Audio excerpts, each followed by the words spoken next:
shine you be menfula. That's right. Since the don't come out, oh, you know, pull my bag and gana, especially to what the band don't do now. Don't, Mr. Jump to buy. Deep on the cars, as a man fine, can you find on train the lamp for line? Sasamutna, come back and shall keep some more Kuruma, what the doesn't do what you know, Duruma. La, attack the rap Johnson.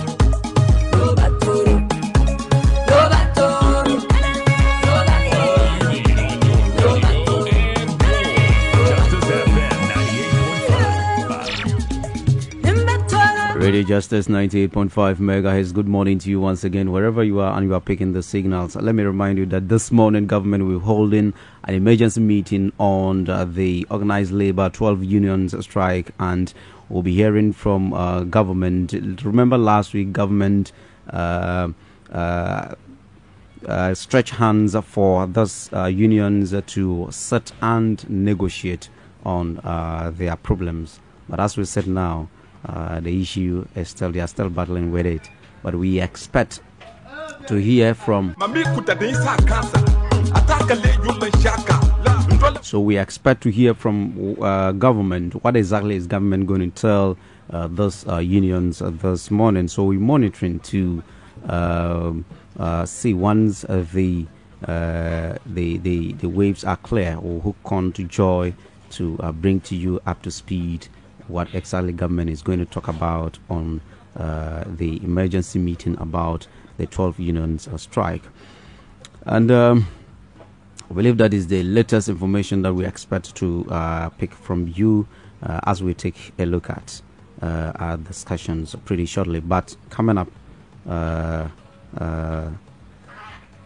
soon, we'll be speaking to a resource center for persons with disabilities, and this is an organization that will be speaking to them to tell us more on their programs. My name is Abdel Samad Gurundari. Wherever you are and you are picking the signals, you can listen to us live across the world on www.radiojusticeonline.com.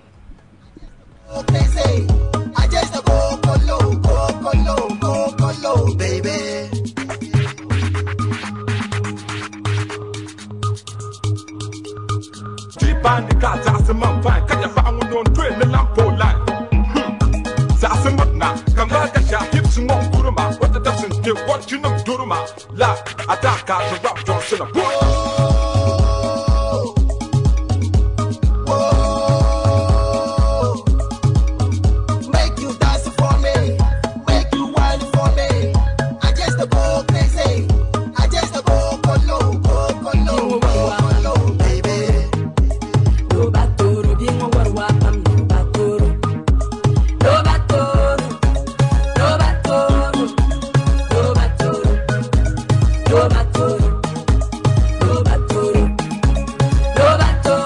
Justice 98.5 megahertz. This is where I step in to bring you that exclusive interview this morning. As I earlier on mentioned to you that I have personalities from Resource Center for Persons with Disabilities. This morning I have the center manager Suleimana Abdul Samad is here with us. I have Mahama Abbas, volunteer with the International Service Ghana, Derry Beno, volunteer with International Service Ghana, Elisha Saifa, volunteer with International Service Ghana. Good morning to you, gentlemen, and welcome to our studios. Good morning. Good morning.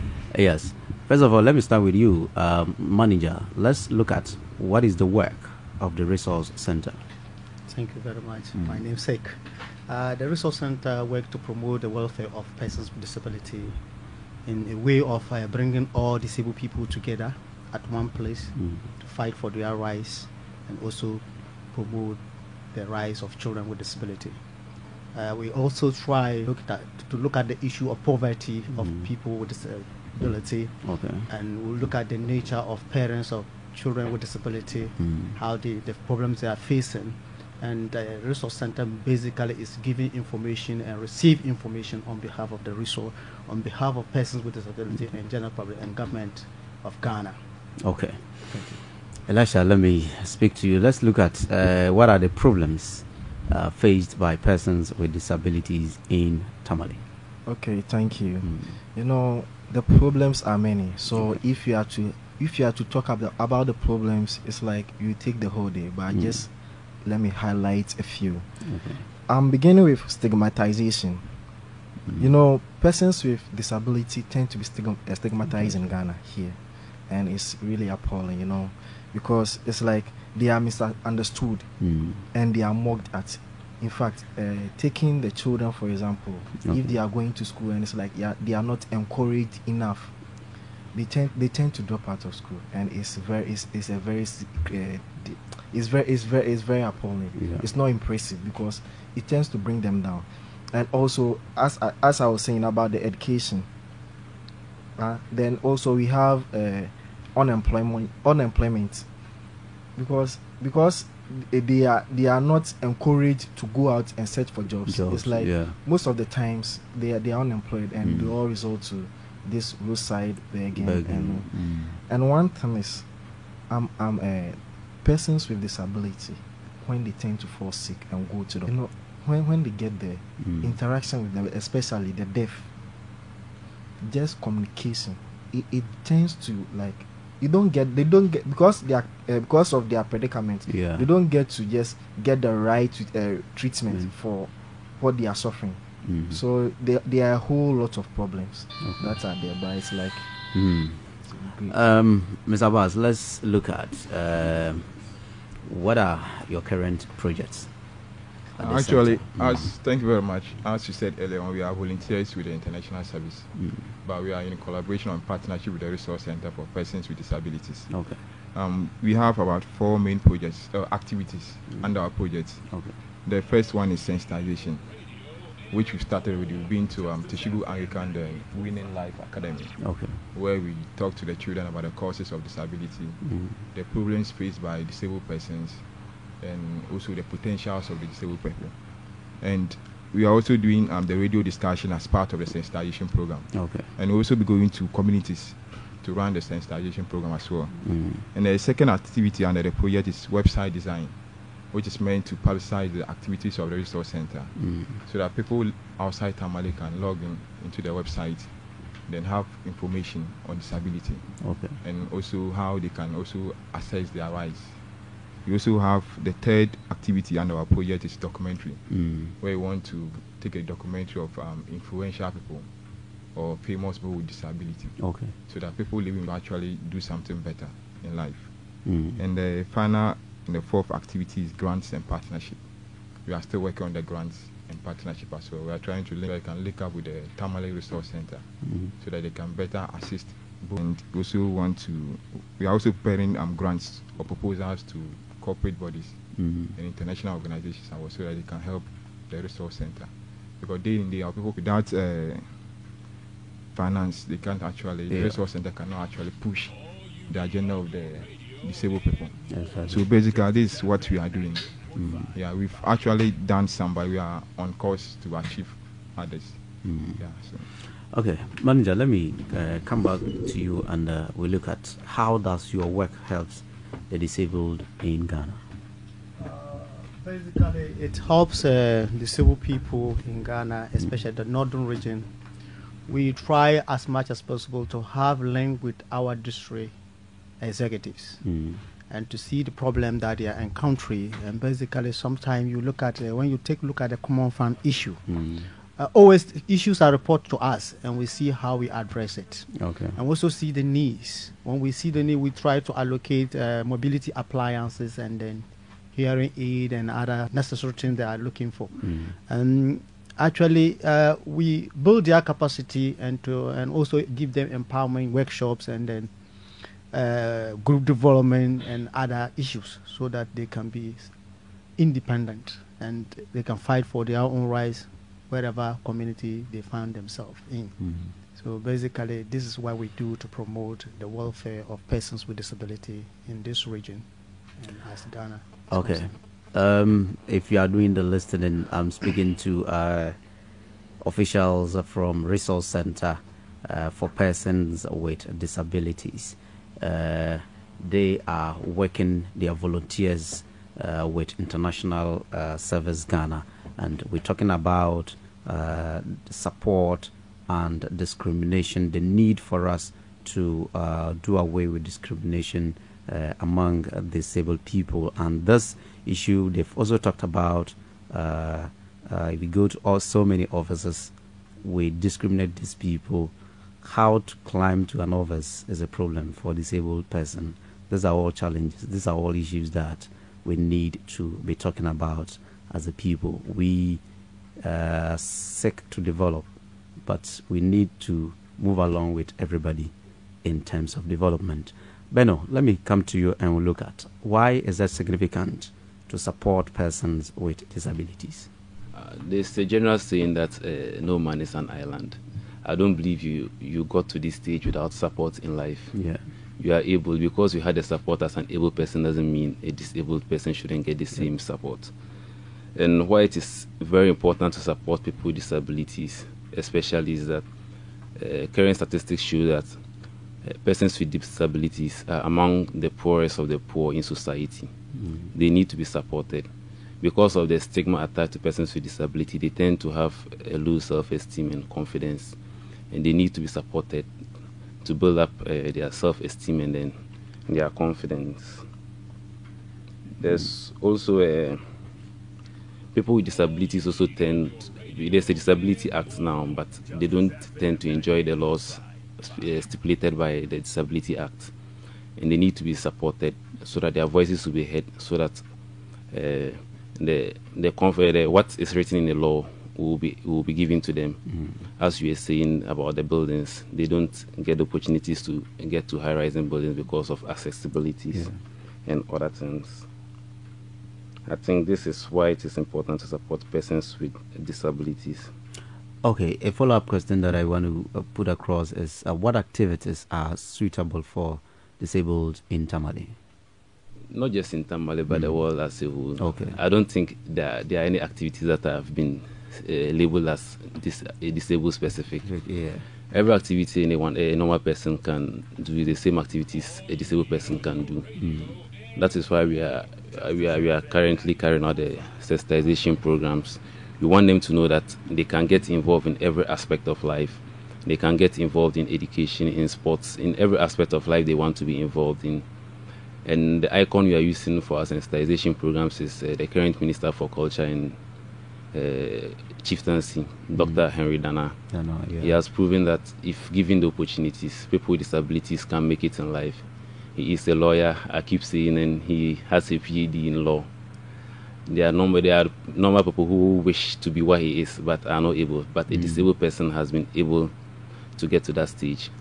Also, sports. There are para sports that people with disabilities play in. Yeah. If you watched after the Olympics, there's always a para-Olympics that follows the Olympics. Yeah. And the past para-Olympics that was held in London was a very wonderful one. Especially, I always keep saying the blind sports, the blind football, the football that was played during that tournament, the skills that were shown in that tournament, the goals that were scored in that tournament. I can boast to say that it was better than what was played in Brazil 2014. And I think if people with disabilities are given the support, if they are challenged, if you give them the opportunity, if you stop stigmatizing against them, then I think they have a role to play in national development. Okay, let me move to Elisha. Let's look at how can the public help disabled people in Ghana and in the world in general. Okay.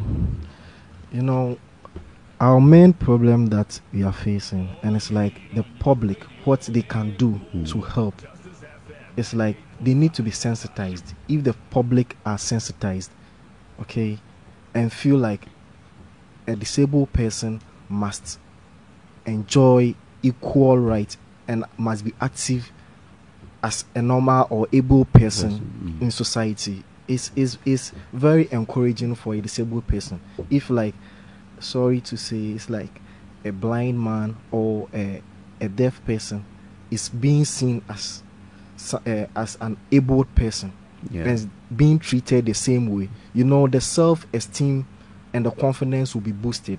Therefore, he or she can just go out and do what he thinks is right. He can exploit the talent, and it can be beneficial to the whole nation and the whole world. So I think sensitization is a very critical thing that we should do. We should try to sensitize ourselves and see that, or acknowledge the fact that disabled persons are equal and active parts of society.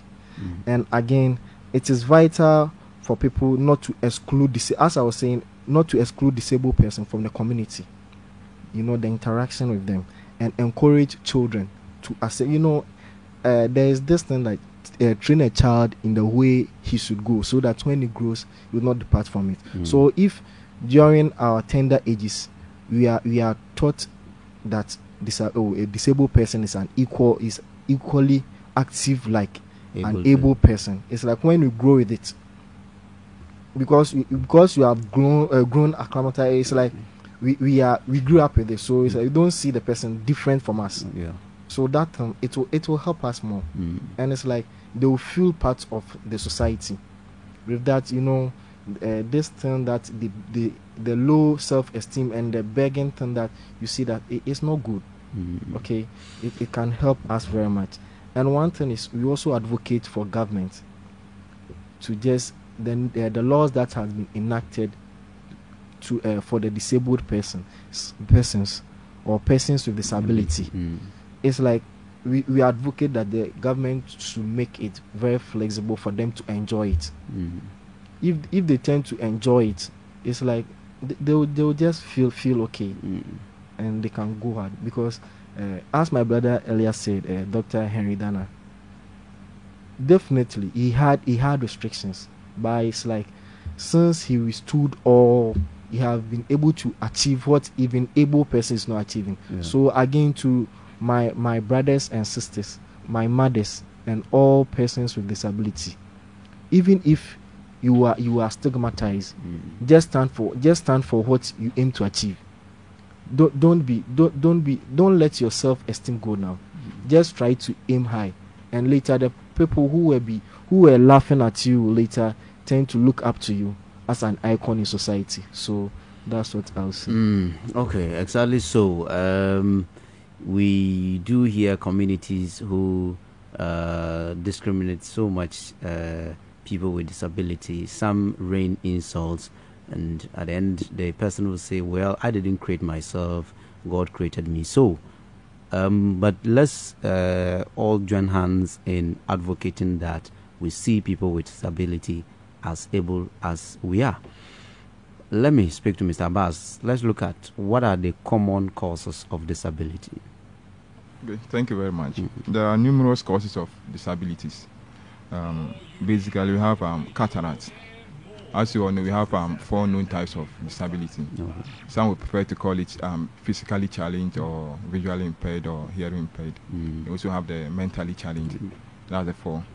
So, as I said, we have cataract, which is the leading cause of most blindness. It contributes about 47.9% to most blind cases. And you also have glaucoma and age-related muscular degeneration. This has to do with the age. As you grow, your eye muscles begins to weaken, and you may be partially blind or totally blind. And this can be managed, even though you can't treat it. It's something that we manage. We also have damage to the inner ear for those who have hearing impairment. If you have loud noise, may also cause damage to the inner ear. We also have aging. When you are growing, your inner ear begins to destroy, damage, and this could lead you to hearing impairment. You also have gradual buildup of earwax, can also block the ear canal and prevent the conduction of sound waves. You also have ear infection and abnormal bone growths or tumors, can also result to hearing impairment. You also have ruptured eardrum, as a result of loud blast. So those living around the mining areas or places where you have a lot of noise, you can have your eardrum being ruptured. You also have congenital conditions such as clubfoot. Yeah, can also lead you to physical disability rather. You also have infections can also lead to disability. Accidents can also lead to disability. But one thing I want to emphasize on is the childhood blindness or childhood disability. These are caused by genetic deformity. And that was had like years back, children were being sacrificed or killed because they were born with disability. They thought it was caused by or it was a curse, so they were killed. So we just want to let the public know that genetic deformity can lead to disability. So if they give birth to children with deformity or disability, they shouldn't think it's caused by witch or it's a curse. You have to take the child to the hospital and get the child treated. Some of them are avoidable if only they are detected very early. So that's what we are here to do, just to debunk the notion that witchcraft or curse is the leading cause of disability. Genetic deformity can lead to disability and others that I've listed. Okay. Manager, let's look at finally what laws are there to protect persons with disability in the country. Thank you very much. When you take a look at the laws that government pass to assist persons with disability to function or to be able to be part of the society, there are so many articles that I can mention basically in terms of the law. Okay. When you look at the first is to access to family life is one of the important things that government see, that families should accommodate their own children who have some form of disability.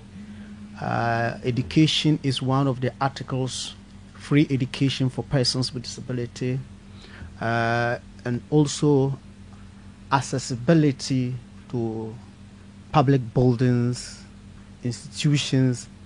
Employment is another article that government passed, which is Article 17.2, referring to 1992 Constitution. Government is saying that each institution, government or private institution, 5% of the population of the institution should be disabled persons. But take a look at our institution. How many disabled people can you count? So employment is something that is affecting disabled people have no access to. And when you take a look at the importation of vehicles into the country, disabled people have the right to import vehicle into the country. If the thing is conventional, can be used by the disabled person. All these things are there to support the movement of disabled people and to support their welfare.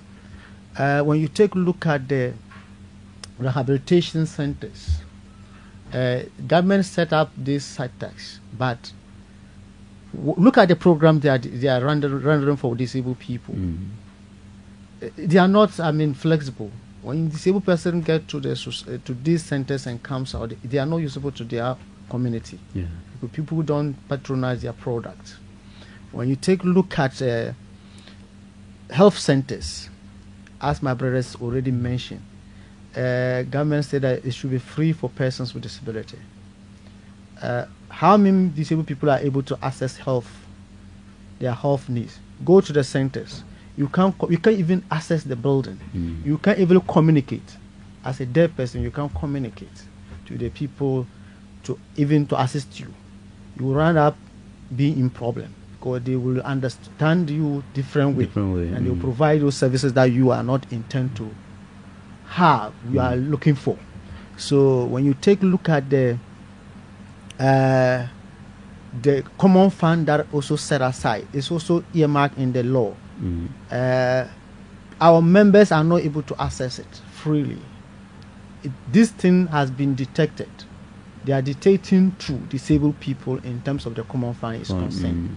and we are making appeal to the officials who are in charge of disbursing this money to take critical look at it, so that they can, do the right thing. So when you look at the other areas of the law,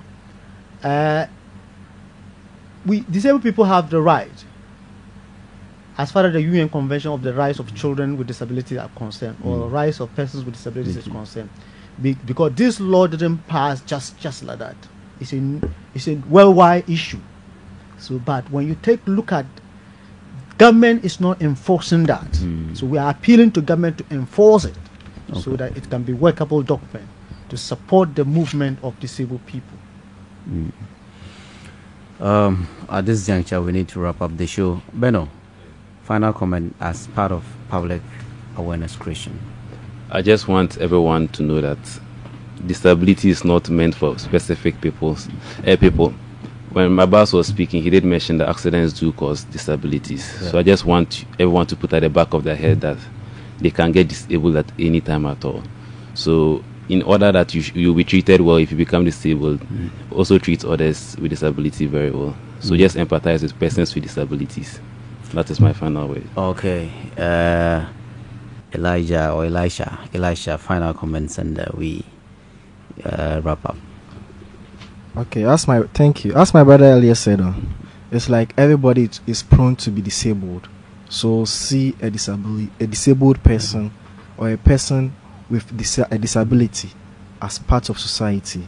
And also I would like to finally say that everybody anybody that you know, you should just get it at the back of your mind that disability comes not as a result of witchcraft or curse or that stigma that has been associated with persons with disability. We should know that we are very prone to anything. So just receive the disabled as part of society. Abbas, final comments, and what I want to say is disability is not inability. I want to appeal to my brothers and sisters who are on the streets begging. Their God has given them special talents, and if they actually try to harness it, they will serve the purpose for which they were created. And also we have the disability team that they normally train on Saturdays and Sundays at the Calendan Sports Stadium. So people living with disability or the able body can go there and watch them. Yeah, thank you very much. Manja, final comments. Thank you. As my brothers all of them mentioned that disability is not inability. When you take a look at the disability has no respect for any human being in this world. Whether you are president, whoever you are, you can be a disabled person. The first president of the United States was a disabled person who brought the democracy to the world that we are all enjoying today. He was a disabled person using wheelchair, and basically we only need support, not sympathy. We need empathy. And what I want to say here, we are trying to set up a fund that can be support disabled people, educational fund for disabled persons in the northern region. So we are appealing to general public to come to our aid to support that. We also try to let people know that there's a Yumba special in Tamale that's learning difficult children. If you have children with epilepsy and other, you know that their learning is difficult, you go to Yumba special. It's located at Sanjirigo, Salega Road. It's meant for the three northern region and Ghana as a whole. So we are appealing to parents not to keep their children with disability at home. They should bring them out. So this is what I have. And I also say that the educational fund is very necessary. We are appealing to our brothers and sisters who have the same feeling for persons with disability to come to that, so that together we are able to support disabled people education. And how can people locate you? What are the numbers that they can call to get access to the center? Exactly. They can call 024 6610439. They can also call 020 8346033 or 020 8346022. they can get in touch with us, and we'll be able to assist them to also assist disabled people. So this is what I'll have for you. Thank you, gentlemen, for coming. The numbers once again, if you want to support the educational fund, it's 020-8346-033 and 020-8346-022. Vodafone numbers are very easy to call these days, so just give them a call and support whatever that you have. A little drop makes an ocean, so let's help. That's fun. Thank you very much, gentlemen, for making time with us this morning. You heard Mr. Suleimana Abdul Samad, his the center manager, Mr. Mahama Abbas, volunteer with International Service Ghana, Mr. Derry Benno, volunteer with International Service Ghana, Mr. Elisha Saifa, he's a volunteer with International Service Ghana. Thank you very much for speaking to us. We hope to speak to you some other time. Listeners, that's where we draw the curtains. And coming up next is the newspaper review.